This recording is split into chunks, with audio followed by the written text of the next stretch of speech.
Maagang dumating ang Pasko sa PNP General Hospital sa Campo Crame matapos magbigay ng ngiti, pag-asa at mga regalo ang pamunuan ng Philippine National Police sa mga nagpapagaling na kapulisan. Sa ilalim ng programang Pamaskong Handog 2025, alay ni Chief para sa mga pasyente ng PNPGH. Personal na pinangunahan ni Acting Chief PNP, Police Lieutenant General Jose Melencio Nartates Jr., kasama si Mrs. Mary Rose Nartates, advisor ng PNP OLC Foundation Incorporated, ang pagbisita sa mga pasyente upang iparamdam na hindi sila nag-iisa sa panahon ng pagsubok, lalo na ngayong Kapaskuhan.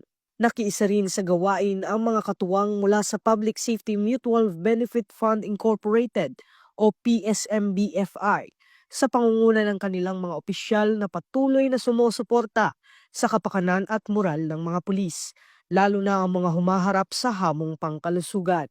Sa simpleng pagbibigay, muling pinatunayan ng PNP na ang tunay na diwa ng serbisyo publiko ay nagsisimula sa malasakit sa kapwa, alinsunod sa bisyon ng bagong PNP para sa bagong Pilipinas, serbisyong mabilis, tapat at nararamdaman.